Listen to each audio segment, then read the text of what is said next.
भारतीय राजनीति का विद्रोह का चेहरा है। कभी समझौता नहीं किया, तो जो लोग समझौता राजनीति में नहीं करते हैं उनको बहुत चीज को भुगतना ही पड़ता है, बहुत सारी चीजों से वंचित भी रहना पड़ता है। तो वंचितों के एक तरह से प्रतिनिधि हैं डॉक्टर उदित राज। तो बात करते हैं डॉक्टर साहब से, आपने धम्म कब स्वीकार किया और क्या उससे पहले आपकी शादी हो चुकी थी? हाँ, हो गई थी। 4 नवंबर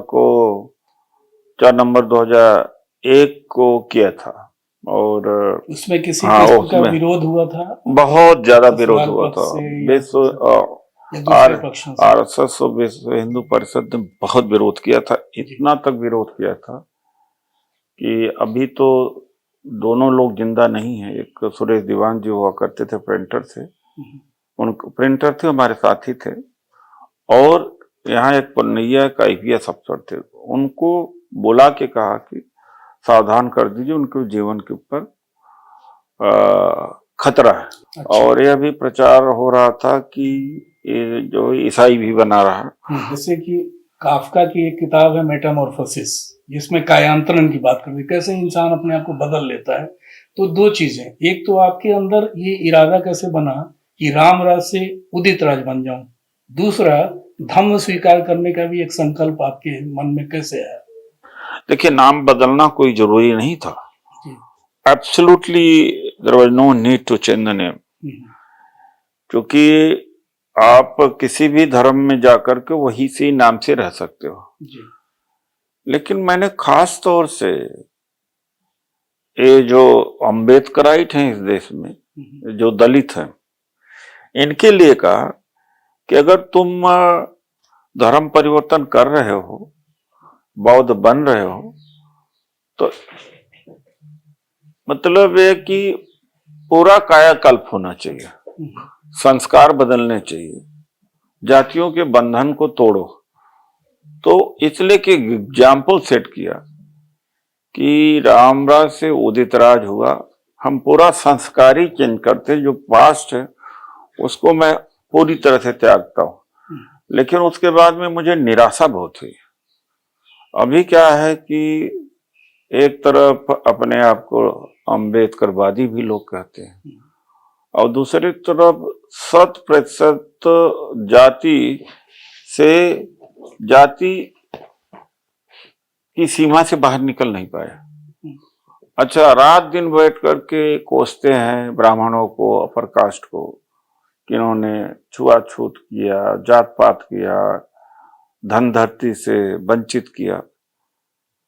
लेकिन मैं एक सवाल यहां उठता है कि अगर इन्होंने किया ऐसा, तो जाति भी उन्होंने ओढ़ा दी, तो तुम क्यों जाति ओढ़े हो? कोई चमार अभी बना है, कोई वाल्मीकि है, कोई खटिक है, कोई बात, और चमार में शादी कर रहा है, तो तुम क्यों ओढ़े हो जी? ये तो टूटा नहीं ना, टूटा नहीं। वहां मुझे बड़ी निराशा हुई। कोई तो आगे बढ़े नहीं, लेकिन मुझे अब निराशा है कि इस देश में कुछ हो नहीं सकता जी।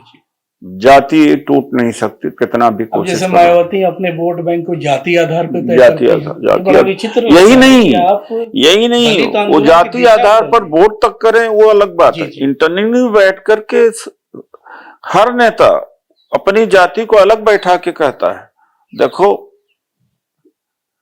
हम लोगों को एक रहना है। वो अंदरूनी जो होता है, रामविलास पासवान दूसरा जाति के हैं, बंगारू लक्ष्मण सफाई करने वाले, ये सुश्री मायावती का कहना है। किस बात का अम्बेडकरवाद भाई?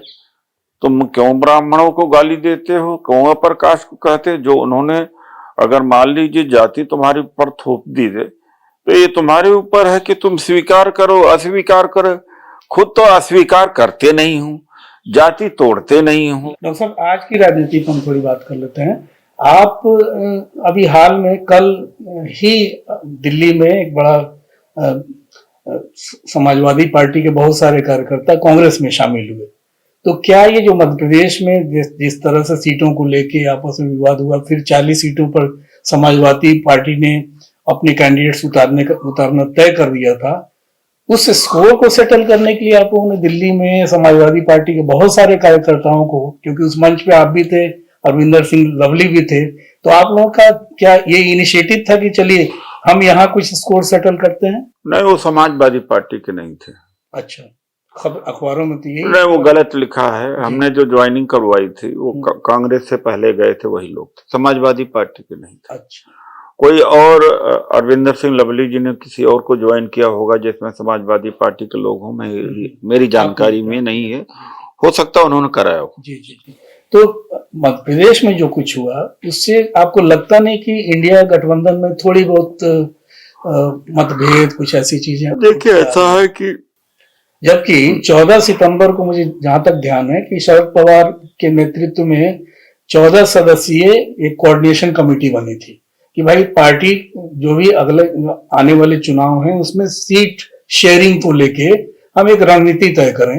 तो क्या वो फेल नहीं कर गया मध्य प्रदेश के मामले में? नहीं, ऐसा नहीं है। देखिए, ऐसा नहीं है। तो एक पार्ट, ये तो डेमोक्रेसी यही इसी को कहते हैं, एक प्रोसेस है। और अगर एक जैसे ही होते तो फिर अलग अलग दल बनाने की क्या जरूरत होती है। लेकिन क्रूशियल यह है कि जितने डेमोक्रेटिक माइंडेड लोग हैं, चाहे वो पॉलिटिशियन हो या ना हो, ये पॉलिटिशियन की ही जिम्मेदारी नहीं होती जनतंत्र बताना, महंगाई के खिलाफ। दूसरे देशों में पॉलिटिकल पार्टी सड़कों पे नहीं आती, यहाँ हीरो वर्शिप है। तो मैं ये कह रहा हूं कि इलेक्टोरल बॉन्ड का मामला है और सुप्रीम कोर्ट ने जिस तरह से अपना इनिशिएटिव लिया है, क्या ये चीजें सरकार या सत्ता में जो लोग हैं पैसे बटोरने के लिए, चाहे चाइना के हुआवेई कंपनी से लें या कहीं से लें, मुंबई में जिस तरह से राहुल गांधी ने बातें उठाई थी कि किसका पैसा है आखिर ये बता दो, तो क्या वो सब छुपाने के लिए कवायद बीच में जो घटनाएं हुई वो की गई? और सुप्रीम कोर्ट ने नए सिरे से जो इनिशिएटिव लिया है उसमें आपको लगता है कि सुप्रीम कोर्ट सफल होगा, या ये चीजें इलेक्टोरल बॉन्ड के बहाने जो पैसे लगाए जा रहे हैं, जो इंडस्ट्रियलिस्ट है वो भी खामोशी से कुछ नहीं बताता है कि पैसे आए कहां से और पैसे में दिए किसको, कब दिए, कितना दिया, क्या इसका आप देख रहे हैं? देखिए, भारत की जो जुडिशरी है उससे पावरफुल जुडिशरी दुनिया में कहीं नहीं होगा।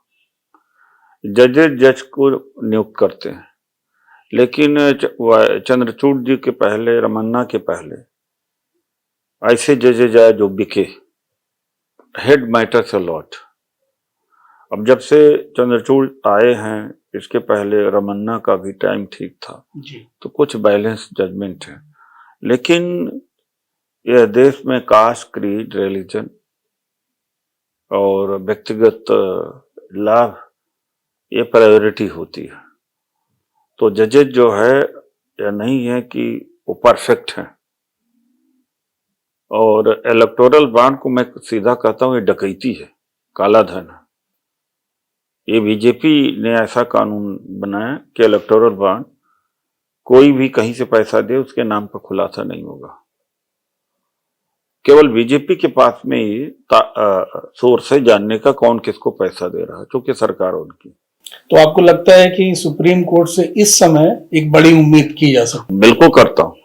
जो माहौल है इस बिल्कुल, समय, और उस फैसले का भी मैं बड़ा स्वागत करता हूं जिसमें उन्होंने कहा कि इलेक्शन कमीशन के जो मेंबरान हैं, लीडर ऑफ अपोजिशन, सीजीआई और प्राइम मिनिस्टर, 3 का होना चाहिए, तभी जाकर के इंडिपेंडेंट हो पाएगा इलेक्शन कमीशन। जी साहब, एक चीज है, देखिए समाज का एक बड़ा हिस्सा जो आधी आबादी है, महिलाओं के लिए संसद बहुत गंभीरता से वहां पे चली, जो कुछ पास हुआ इम्प्लीमेंट कराने के लिए प्रतिपक्ष कितना सक्रिय है, ये भी अभियान तो कांग्रेस का एक एजेंडा है और खासकर इंडिया का। लेकिन एक और भी तबका है इस समाज में जिसे एलजीबीटी हम बोलते हैं। एलजीबीटी के प्रति क्या उनको जीने का अधिकार नहीं है? क्या उनको सेम सेक्स मैरिज का अधिकार नहीं है? क्या उनको सरोगेसी का अधिकार नहीं है? क्या आप सोचते हैं इस बारे में? देखिए, ऐसा, मैं गांव में पैदा हुआ। जिस आदमी की एक आंख होती थी या स्क्विंट आइज होती, जो भी है, या लंगड़ा आदमी होता था या लेपर होता, कोढ़ी होता था, पूरा गांव और या गांव के अधिकांश लोग ये कहते थे कि सुबह उठते ही इसका दर्शन नहीं होना चाहिए। ये हमारे संस्कार के भी हिस्सा है, बचपन से ही दिमाग में बैठा लिया है। हाँ, आप ये बताइए, उसके प्रति सिंपैथी होनी चाहिए, उससे नफरत की जाती है जी। और यही एक देश है जहां पर इनको हिजड़ा इनक कहा जाता है। ये कोई समाज जो 5 नवंबर को आप एक भव्य आयोजन करने वाले हैं, उसका कंसेप्ट क्या है? मतलब क्या आप करना चाहते हैं? संविधान, देखिए, संविधान खतरे में है, बात सच है। क्यों खतरे? और जो कि मतलब ये क्या आपको लगता अरे है? इनका क्या-क्या चीजें खतरे? मोदी जी का आर्थिक सलाहकार ने जी, जो विवेक देबरॉय हैं, वो अध्यक्ष हैं आर्थिक सत्ता, उन्होंने कहा संविधान नकारा है। एक राष्ट्र एक चुनाव का मतलब क्या होता है? एमएलए एमपी का, एमएलए का, पार्षद नीचे तक का जो एजेंडे। उसकी बात तो संसद में हुई नहीं। नहीं, वो रिपोर्ट तो फरवरी में आ रही है ना, ये पास तो करा ही लेंगे। तब क्या होगा? जिसके पास धन होगा, जिसके पास मीडिया होगी, जिसके पास जहाजें होंगी, चुनाव वही लड़ पाएगा कन्याकुमारी से कश्मीर तक। बाकी नीचे जो किसान हैं, किसानों के मुद्दा, ये दलित, पिछड़े, ये मजदूरों, ट्रेड यूनियन, ये सब खत्म। ये मुद्दे आएंगे नहीं। मुद्दे हो सकता कभी भारत पाकिस्तान हो जाए, चीन इंडिया हो जाए, तो उस समय एक राष्ट्र एक चुनाव में एक मुद्दा होगा जो बड़ा मुद्दा होगा। संविधान बचाओ के बिना पर सड़क पे जो आम इंसान खड़ा है, जो बेरोजगारी से लड़ रहा है, जो वो भी है बेरोजगारी। नहीं, बेरोजगारी है, संविधान सम्मत है। अडानी लूट ले गया। आप बताइए, कोयला जो बाहर से आता था जी, वो 10 गुना ज्यादा महंगा कोयला, अभी रिपोर्ट आई थी फाइनेंशियल, हाँ, फाइनेंस 10 गुना ज्यादा महंगा कोयला खरीदने के लिए बाध्य किया गया जी। ऊर्जा की कीमतें इतनी बड़ा लूट जी, इतनी बड़ी लूट, और देश की जनता क्या कर रही? मोदी मोदी मोदी लगी हुई है। और एक बात क्या आप इससे जगाएंगे जनता? बिल्कुल जाए। और दूसरी बात है, कोयला जो इंपोर्ट हुआ वो ड्यूटी माफ कर दिया। कोल इंडिया से बड़ा कोई कंपनी वर्ल्ड में नहीं है जितना कोल निकालती है। इसको निकालने नहीं दे रहे हैं। अडानी का कोल लो, तो लूट हो रही है। संविधान सम्मत है। ईडी, सीबीआई, इनकम टैक्स को लगाकर विपक्ष को चुप कराया जा रहा है, जेल भेजा रहा है। संविधान सम्मत है, संविधान खतरे में नहीं है। और 2024 में तिबारा अगर जीत के आए तो आप देख लीजिएगा, संविधान उड़ा देंगे, संविधान खत्म होगा, रहेगा ही नहीं रहेगा। नेपाल में जैसे मुख्य कानून 6, मतलब मुंह से जो बोल दिया वो कानून है, तो यहाँ भी वही होगा। कभी था, अब डेमोक्रेटिक हो गया नेपाल, और उल्टा अब यहाँ हो जाए, रिवर्स हो गया। जब तक हिंदू राष्ट्र था तब तक महागरीब था जी, और जब से हिंदू राष्ट्र ना हो करके डेमोक्रेटिक हो गया, अब ग्रोथ ले रहा है। तो भाई, आपने एक हिंदू राष्ट्र पेश करके देखा था कि एक आदमी का हुकूमत थी, बाकी सब शोषित थे, वही ले आना चाहते हैं आप। बहुत बहुत धन्यवाद डॉक्टर साहब। ये थे डॉक्टर उदित राज। और जमीन पे क्या होना है वो 5 नवंबर को हम सब देखेंगे कि किस तरह से जमीन पे संघर्ष करता हुआ आदमी, सफर करता हुआ आदमी, उसे डॉक्टर उदित राज अपने मंच से कन्विंस करेंगे। बहुत बहुत धन्यवाद आप सबों को। धन्यवाद डॉक्टर साहब।